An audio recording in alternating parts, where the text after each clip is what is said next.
if there was a way to truly stabilize your blood sugar levels and maybe even boost fat burning, even if hitting the gym or going for a run isn't always easy or even possible for you. It's a question a lot of people grapple with. Exactly. And today we're diving into a fascinating area of science that might just offer a really surprising and potentially powerful answer. Welcome, everyone, to the Deep Dive. This is where we take your sources, could be articles, cutting-edge research papers, even our own detailed notes, and we really try to pull out the most important bits of knowledge for you. Yep, it's your shortcut to getting properly informed. We aim for those surprising facts and just enough insight to keep things interesting. That's the goal. So today we are unpacking the latest research on something called neuromuscular electrical stimulation. You might have heard it called EMS. Right? And we're looking at its, well, pretty surprising potential for metabolic health. And this isn't just guesswork. Our deep dive today is grounded in a solid, peer-reviewed study. It was recently published in the European Journal of Applied Physiology. Real science, basically, but we're aiming to make it easy to understand and bring it right to you. And, as we explore this research, it's interesting to see how technology is playing a role. Things like advanced muscle stimulators, from innovative brands like Orium's Fit. They're really paving the way for new approaches to wellness. Making these science-backed ideas more accessible, potentially. Exactly. Making it easier to bring these benefits into your daily life. Okay, so let's set the stage first. The challenge. Sedentary lifestyles. We hear about it all the time, don't we? We do. It's a huge issue. And physical inactivity, it's not just about maybe gaining a few pounds. It's a major risk factor for some serious metabolic problems. We're talking things like insulin resistance, problems with how your body handles glucose. And a condition called hyperglycemia. That's essentially when your fasting blood glucose is consistently a bit high, say between 100 and 125 milligrams per deciliter. And that's often a warning sign, isn't it? It can be a slippery slope towards developing type 2 diabetes. It really can. That hyperglycemia stage is critical. The data actually shows that around 38% of people with hyperglycemia go on to develop type 2 diabetes within about 9 years. Wow, that's a significant number. It really highlights this pathway. We need to find ways to interrupt. Yeah, and EMS might just be one of those ways. So we know muscle contraction is really potent for controlling glucose, right? Exercise helps your body use blood sugar better, sometimes even without needing as much insulin. Absolutely fundamental. But what about people who genuinely struggle with traditional exercise? Maybe adherence is low, or maybe our modern environment just encourages sitting too much. Does that mean their metabolic health, their fat-burning goals are just stalled? Well, it's a very real problem. For many people, especially those dealing with obesity or type 2 diabetes, there can be significant physiological barriers to getting active regularly. Like what specifically? Think about it. Someone might really want to be healthier. They know exercise is important, but their body almost fights against it. They might have a decreased capacity to oxidize lipids, basically, burn fat effectively. Okay. Or they might suffer from musculoskeletal pain, maybe joint issues, or even peripheral neuropathy, which is nerve damage that can make movement painful or difficult. So sustained activity becomes incredibly challenging, almost impossible for some. It's a really frustrating cycle to be stuck in. That makes sense. So if exercise is so important but often hard to access or do, what's the alternative? And this is where neuromuscular electrical stimulation comes back into the picture. Right, and this is where the science gets quite exciting, I think. EMS, this neuromuscular electrical stimulation, it's a non-invasive method. It's practical, often pretty cost-effective too. And how does it work, essentially? It uses electrical impulses to induce muscle contractions. Deep contractions, often. So you're activating your muscles in a powerful, controlled way, but without the voluntary effort you'd need for conventional exercise. Ah, so it kind of bypasses those barriers we just talked about. Exactly. Get your muscles working, contracting, using energy, even if you can't or perhaps don't want to, actively move them yourself. It's pretty fascinating that technology can work around those challenges. Now, EMS isn't brand new, is it? It's been used in rehab for years. That's right. Clinically, it's used for things like preventing muscle atrophy, muscle wasting in people who are bedridden, for instance, or helping someone regain muscle mass and function after an injury or surgery. But this study we're looking at today fills a specific gap, doesn't it? It does, because until recently, there wasn't much solid research on how effective EMS is specifically for regulating glycemic-controlled blood sugar in people who are sedentary, overweight, or obese, especially in populations already at higher risk. Okay, so let's dive into the study itself. The full title is quite descriptive. It is. It's neuromuscular electrical stimulation enhances glycemic control and carbohydrate utilization in sedentary, predominantly Hispanic, overweight, or obese individuals with hyperglycemia, led by Jehu Anapaflo and colleagues. Right, a solid foundation for our discussion and their main goal. Pretty clear cut. They wanted to test if just a single session, an acute session, of this neuromuscular electrical stimulation could actually improve glycemic control, maybe increase energy expenditure, calorie burn, and also affect something called the respiratory exchange ratio, or RER. RER. We'll need to unpack that a bit later. We will. And they specifically focused on individuals who were hyperglycemic, sedentary, overweight, or obese, and predominantly from a Hispanic population. Tell us about the participants. Sure. They recruited 56 sedentary individuals, 19 men, 37 women, aged between 18 and 60.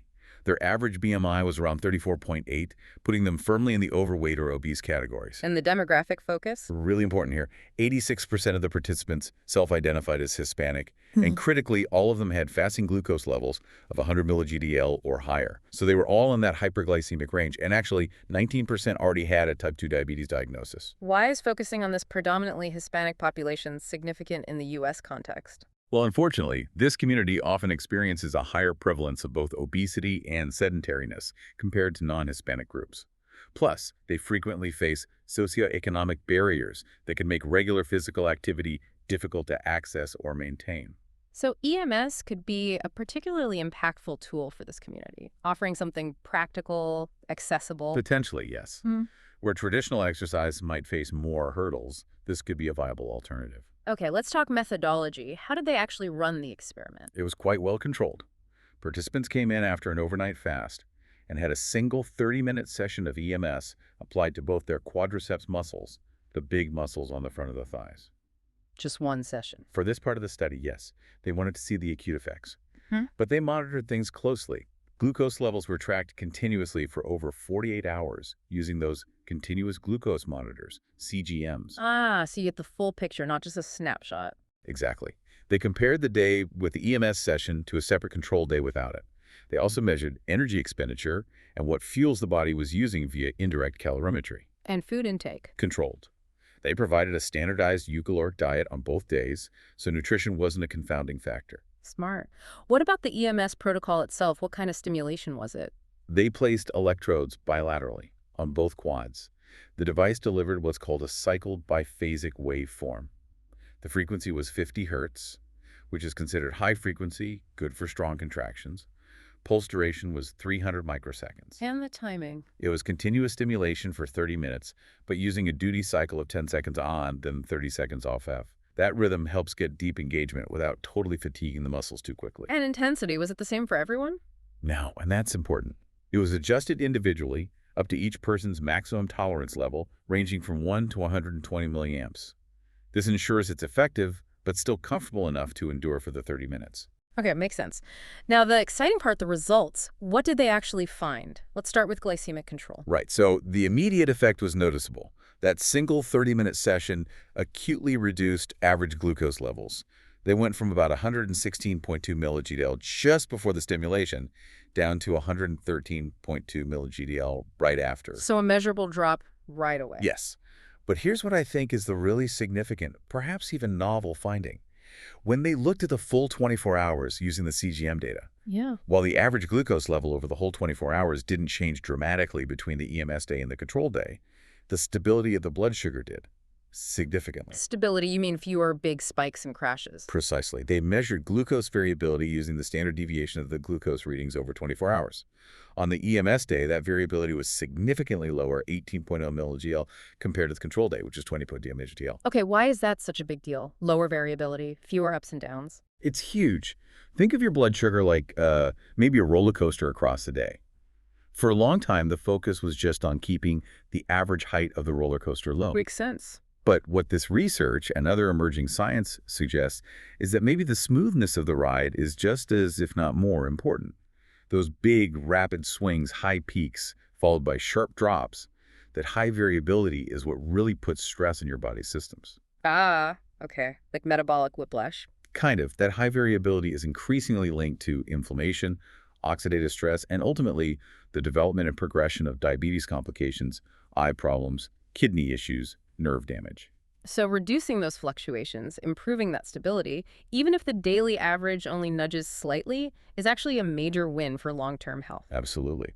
It's becoming a preferred target now for improving overall blood glucose control, moving beyond just single readings or even averages. Flattening that curve, smoothing the ride, that seems key. That's really fascinating. Okay, beyond glucose, what about energy expenditure? Did the EMS actually make them burn more calories? Yes, significantly. During the 30 minutes of stimulation, their energy expenditure went up markedly. It clearly showed the muscles were actively working, contracting, and demanding fuel. Okay, so the muscles were definitely doing something. And what about that RER thing you mentioned? Respiratory exchange ratio. Right, RER. So RER basically tells us what kind of fuel your body is primarily burning at any given moment. An RER closer to zero point 0.7 means you're burning mostly fat. An RER closer to 1.0 means you're burning mostly carbohydrates or glucose.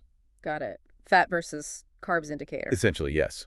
And what they found was that during the EMS stimulation, the RER increased.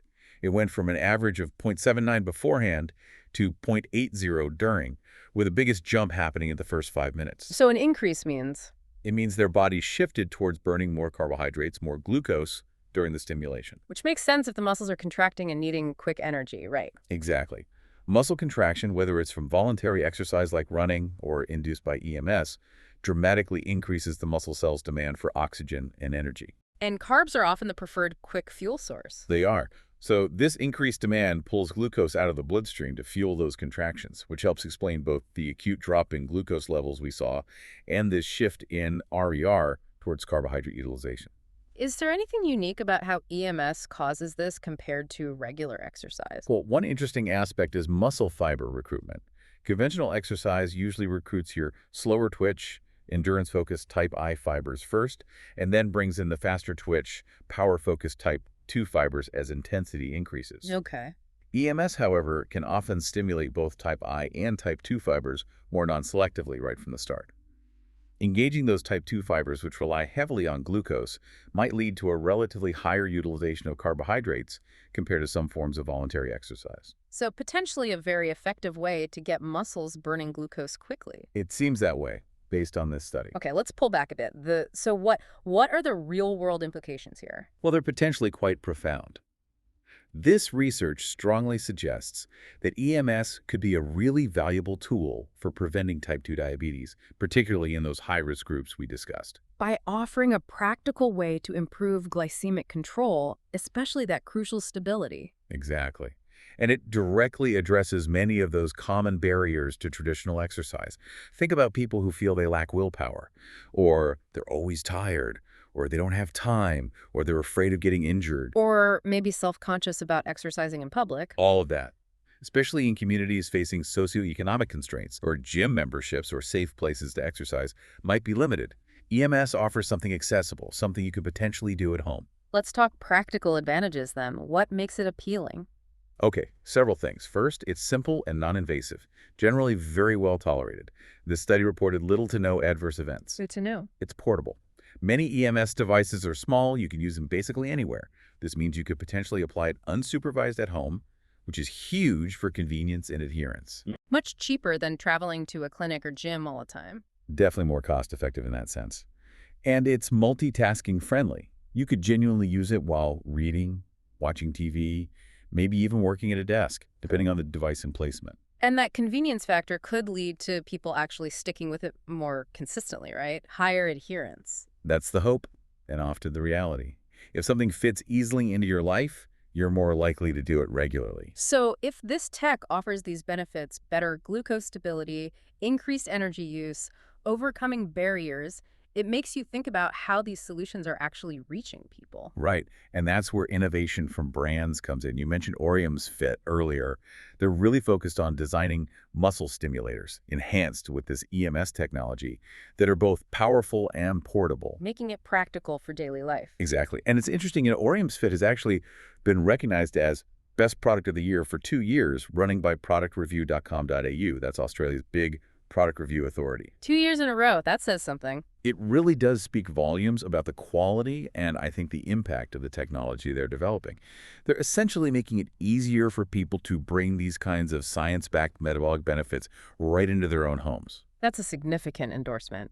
And is EMS just for people who can't exercise? Not necessarily. Some research actually suggests that incorporating EMS into regular workouts might have an additive effect. It could potentially boost gains in muscle mass and strength beyond what exercise alone achieves. So it could be a standalone solution or an enhancement? Potentially, yes. Optimizing results for both fitness goals and, importantly, metabolic health. Looking forward then, what's next? What did the study author say needs more research? Oh, the big one is long-term effects. This was an acute study, looking at a single session. The crucial next step is to see if using EMS chronically, regularly, over weeks and months, can provide a sustainable strategy to manage hyperglycemia and actually prevent the progression to diabetes. We need those longer-term trials. Absolutely. And there are other questions too, like could we get even better results by stimulating multiple muscle groups at once, maybe using whole-body electrical stimulation suits? Ah, interesting. And are there optimal times a day to use it for the best metabolic effects? Before meals, after meals.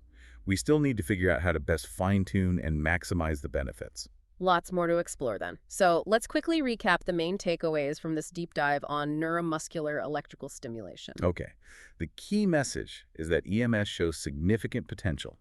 It can acutely improve glycemic control, and importantly, it seems particularly good at reducing that harmful glucose variability. Smoothing out the blood sugar roller coaster. Exactly.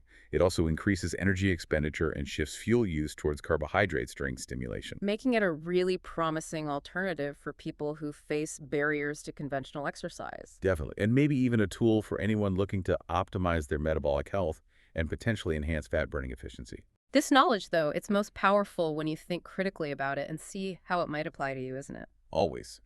Considering different angles, understanding the nuances that's essential in today's world with so much information out there. So the final thought to leave you with is this. What does this all mean for you personally? Could integrating smart, accessible technology like this, something that gently but powerfully stimulates your muscles, could that be a real game changer in your journey towards better blood sugar, maybe enhanced fat burning, and overall better metabolic health? It's definitely something worth pondering. And if this deep dive has sparked your curiosity about these kinds of innovative wellness solutions, Then you might want to explore what companies like Orium's Fit are doing with their muscle stimulators that use this EMS technology. They really are working to make this powerful science accessible. and we want to make sure you can follow up too.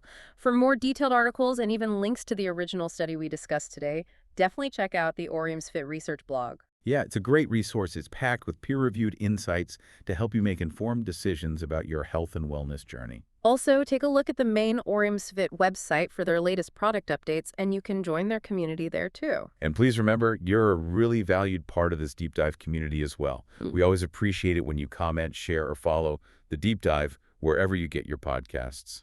Your engagement genuinely helps us continue to bring this kind of important, potentially life-changing research to light. Thanks for joining us.